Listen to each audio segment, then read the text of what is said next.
তোমার নাম কি? আমার নাম সুজিত চক্রবর্তী। সুজিত চক্রবর্তী। তাই না? কে তোমার মা? তাই নাম জ্যোৎস্না চক্রবর্তী। কবে বেরিয়েছে বাড়ির থেকে? বৃহস্পতিবারে 12:30 12টা 12:30। কেন ঝগড়া করে নি? ঝগড়া নাই তো, এটা বয়স্ক মানুষ এমনি এমনি ওই বাড়িতে পারে।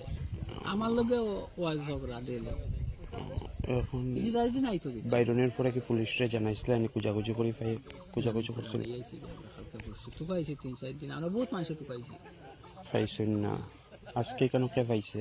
এখানে যে বাড়ি ফুলা একটা মধ্যে দেখছে বলে আমি পালাই দেখতে খারাপ বাড়ি বানাইছে। ও গিয়ে আমরা খবর পাইছি, আমরা আইছি। বাড়ি কোন জায়গা? বাড়ি তাহলে হসপিটালের কাছে দিয়ে রাস্তা এসে দিয়ে। কত নম্বর ওয়ার্ড? 6 নম্বর ওয়ার্ড। এখানে এটা কোন জায়গা? এটা এটা এটা এটা কোন জায়গা? হ্যাঁ ও ওনাটা নাম কি?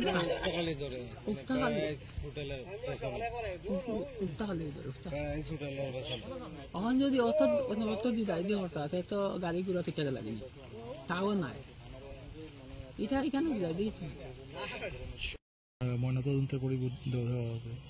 হ্যাঁ, এখন শরীরে পচন ধরা গেছে, তাই আমরা ঘটনাস্থলেই ময়নাতদন্তের জন্য আবেদন করেছি। তো ঘটনাস্থলে ডিসিএম সাহেব আসবেন এবং ডাক্তার আসবেন। তো ঘটনাস্থলেই ময়নাতদন্ত হবে। স্যার, পরিবার সূত্রে কোনো খবর পেয়েছেন কি কিভাবে মৃত্যু হলো? পরিবার সূত্রে এখনও অবধি এতটুকুই খবর পাওয়া গেছে যে উনি একটু মানসিক ভারসাম্যহীন ছিলেন। তো উনি প্রায় সময় বাড়ি থেকে এইভাবে বের হয়ে যেতেন। তো গত 5 দিন আগেও উনি বাড়ি থেকে বের হয়ে গিয়েছিলেন এবং উনি আর বাড়িতে ফিরে আসেননি। যিনি মারা গেছেন ওনার নাম কি স্যার? যিনি মারা গেছেন ওনার নাম হচ্ছে জ্যোৎস্না চক্রবর্তী। বয়স কত হবে? ওনার বয়স 75 বছর।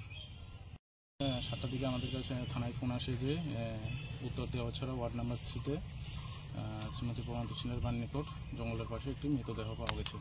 তো সেই খবর মোতাবেক আমরা ঘটনাস্থলে আসি এবং এসে একটি মৃতদেহ পাই এবং এই মৃতদেহের কাছে একজন কিছু লোক ছিল। তাদের মধ্যে একজন লোক যার নাম হচ্ছে সুজিত চক্রবর্তী, সেই মৃতদেহটি শনাক্ত করে যে সেই মৃতদেহটি তার মায়ের এবং তার মা গত 5 দিন ধরে নিখোঁজ ছিলেন।